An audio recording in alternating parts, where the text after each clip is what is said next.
Right here, Aaron. Never mind, just joking. Thank you.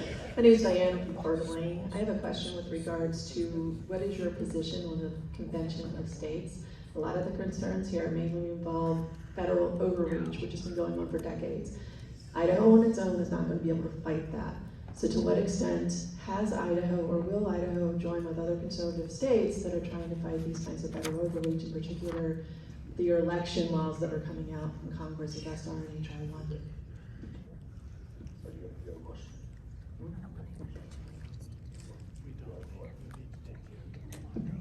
If we had an active AG, that's all I'm gonna say. I can support a convention of states if there was a coalescing around one idea first and foremost, and that's a balanced federal budget.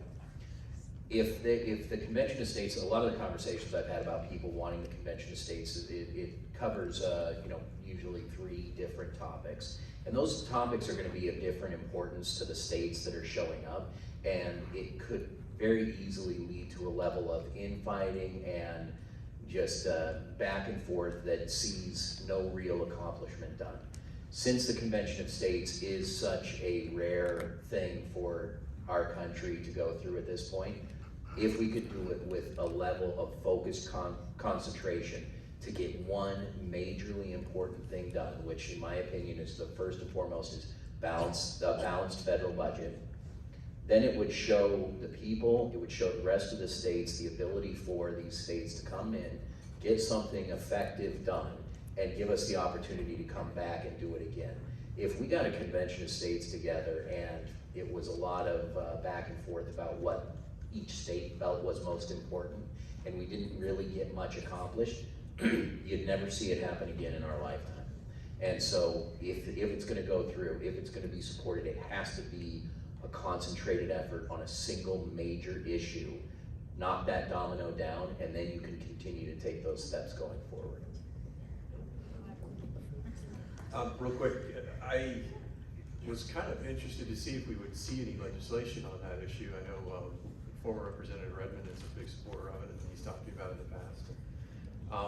I didn't see it, so wow, it is different. I didn't see any legislation this year. I'm not saying maybe it wasn't introduced someplace and just didn't get to me, but I was kind of curious to see how it would look. We didn't get it. In the past, I've been somewhat aware that there's a good number of people who are concerned that it opens the door to other problems. And so that was going to be one of those discussions that I was kind of looking forward to having and learning a little bit more about. But the legislation never came. I did get quite a few emails all session, but it didn't seem like there was an organized effort to actually have any legislation for us to look at. So. And one thing that the Convention of States assumes is that someone's going to pay attention to the Constitution. We just watched our constitutional rights be suspended over a pandemic or pandemic, which I would say. So I don't know that's the answer. If we were paying attention to our Constitution, I think we'd be fine right now. But we're not, and that's part of how we got into these problems.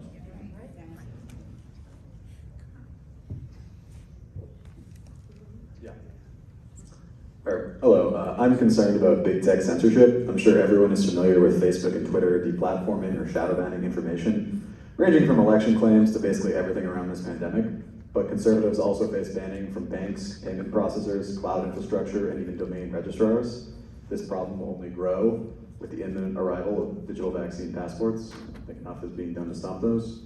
My question is, if you don't already have a digital presence on an alt-tech platform, would you consider joining Gab so you can communicate with your constituents on a pro-free speech platform and also on one of the only companies that doesn't outright hate the values of Idaho? It is run by strong Christian conservatives, already supported by millions of users, including the likes of Congresswoman Major Kelly Green.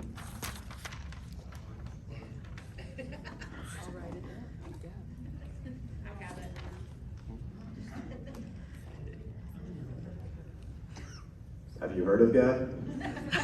I was just going to say, I have not heard of Gab. I do, I was a member, I don't know, member's the right word, but I was on Parler before they got shut down, and they're back up again.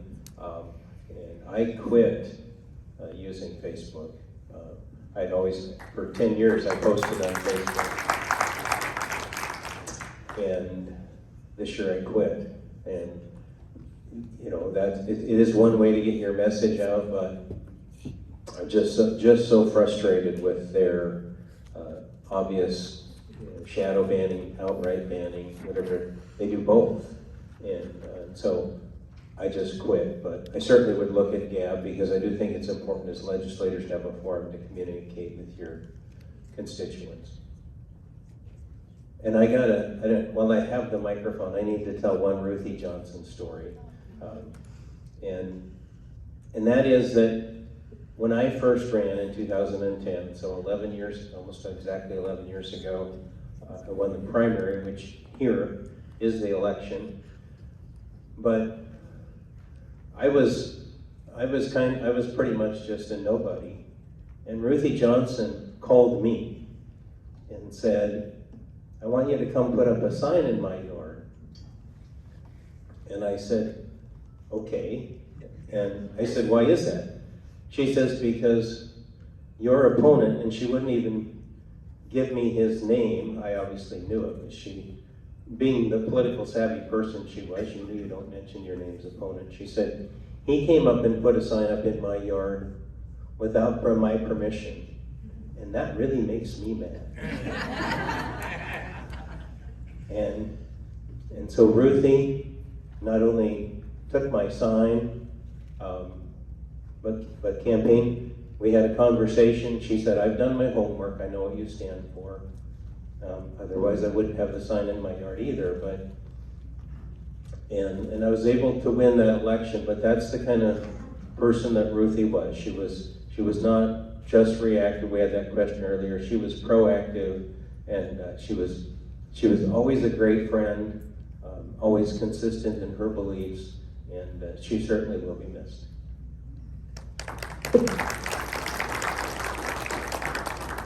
And I just always have this vision of Ruthie up in heaven, just talking with Rush.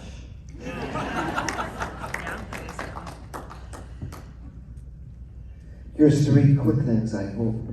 Do you know if, in fact, critical race theory is actually being taught anywhere in elementary or high school in Idaho? Yes. And secondly, do you know why it's been so long that with all the extra money floating around, that the legislature can't vote to fund the schools fully so that they don't have to have levies? Because there are some districts are very poor. Kootenai's not wealthy, they always pass, but some districts are very poor and they rarely pass, but they still have tons of trouble with infrastructure and salaries.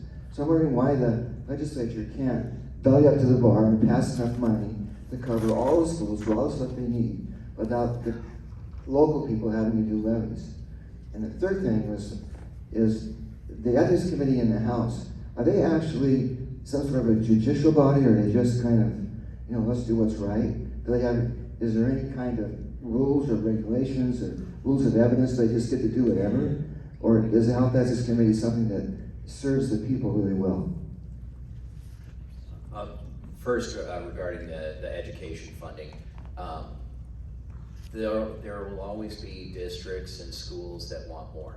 Regardless of the amount of education funding that they're given by the legislature, they'll find ways to need more money, to want more money, and to go begging for it from the local citizen. And so that's one of the fundamental problems. And I think a lot of that stems from the backwards way in which we approach education funding in this state and in this country. The question is never what is in the best interest of the children. What will make our children the best educated, positive, productive citizens that we can create?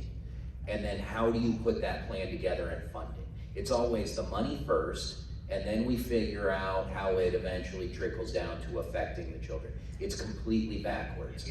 We absolutely have to fundamentally reassess our way that we look at education, execution, and funding. And if we do that, then I think that's the only way we really start to get away from these supplemental levies and debates about education funding at the state level.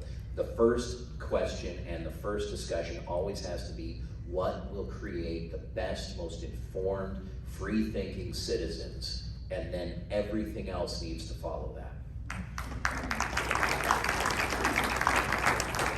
I'm the only one here that's on on an education committee, so I'm on the House Education Committee, been there for 9 years now.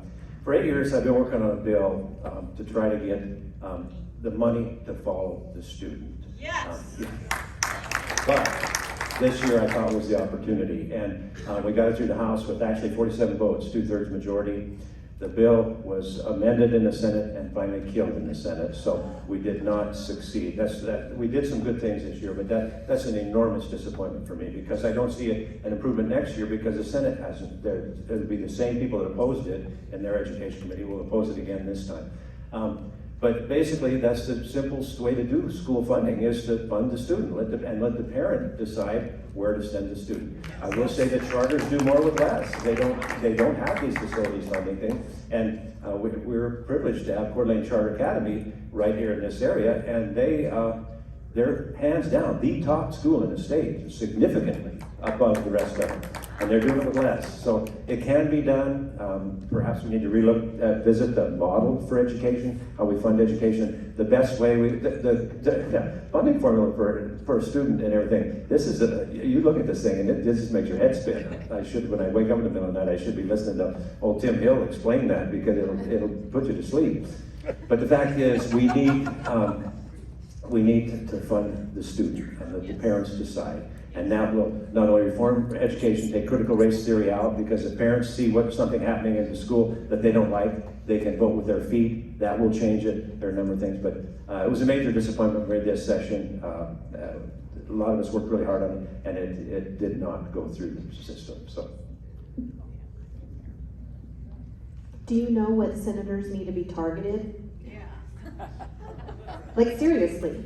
You want that to pass, you want the funds to follow the children. Do you know which senators are the ones that really need targeted with influence to change their minds?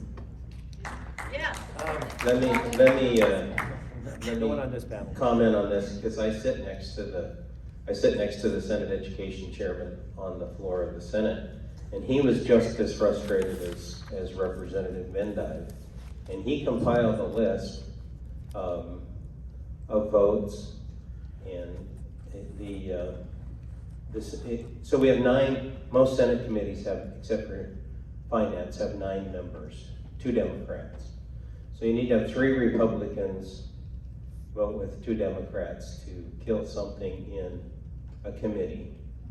And this is probably not politically correct to do, but he was frustrated. I was super frustrated, and because he shared all his frustrations with me as we sat next to each other and visited. But Senator Woodward from District 1, Senator Crabtree from District 7, and Senator Johnson from District 6 were consistently voting with the Democrats, not just on this, but on many, many issues that were important to Republicans. Write those names down, you guys. Woodward, Johnson, who? Crabtree. Did he die in committee? It was sent to mending order, Okay. and then they amended the ESA part out of it, and then the other part, it was a 2-part bill, and they killed the other part of the floor. What committee was it? I'm trying to find the number, I forgot. All right, we're down to our last 10 minutes, so we're just gonna, 3 more questions. Well, Doug, go ahead. there was his third question, I think, had to do with the Ethics Committee, and it's kind of a general question. We have House rules, Senate has Senate rules. Each body approves those rules at the beginning of the legislative session, and we're supposed to live under those. Obviously, that's supposed to fall under the Constitution. With respect to the Ethics Committee action that was taken this year in the House, it was a learning experience for me to kind of see how that went, because they didn't seem to follow any rules of evidentiary protocols or anything like that. So, though it seemed like they wanted to during the hearings themselves, it didn't seem like it probably needed to. And so my basic takeaway from that, and it might be wrong, but my basic takeaway is that the legislative branch can can do what it wants within its own body, almost. I think they have pretty broad latitude, as long as it doesn't violate the Constitution. So, yeah, this has been an interesting year. I don't know, maybe Vito would like to talk about it. Just as House Bill 294 was the strong family, strong students bill, and that's the SA bill. Ethics, what a mess. It's complex. There's the unratified respectful workplace policy that had its place there. The Attorney General's office was involved in that, and that was an internal legislative matter where we allowed the executive branch in to prosecute. It was, pardon the term, it was a true bastardization of the process. And we had attorneys involved, and yet you have no rules of evidence. You had attorneys involved, and you have no set procedures. And they tried to set procedures up. This is the first time it's gone this far. But I'm not going to say that it needs a lot of work. I'm just going to say that we've got to keep the executive branch out of our business. And if we can at least begin to recognize that the legislature is legally competent to determine for itself what the Constitution says, and move forward without saying, well, what did Daddy say? Did you check with the, you know, what if this is unconstitutional? Well, it may be, but principles of conservative, I'm sorry, pardon the term, Christian reasoning have a place in government. And to allow the world to make a determination in a worldly manner of what we can and cannot do for the benefit of the citizens. If we try to increase our budget so that we have more authority, the press comes out and says, gee, look at that, they're giving themselves more money. If we say we're not going to recess, well, what are you doing? You're going to become a full-time legislature. Heaven forbid. And yet, I don't want to be down there full-time, but listen to the issues that must be addressed. We must dig into their deep, their complex, and the negative aspects are deeply ingrained in the system. How are we going to tease those out without spending the time? And you want me to fly down, put my mask on, spend 4 hours driving to the airport, hanging out at the airport, getting on the plane with my mask. You want me to go down there, and you don't want to pay me, you just want to pay my expenses. And I'm supposed to make a living elsewhere, and I'm not supposed to complain about it? I'm not saying that I need more money. I am saying that if we're going to have a legislature with any authority at all, stop worrying about the budget of the legislature and start worrying about allowing the legislature to do its work without interference from the executive or the judicial branches. That's all.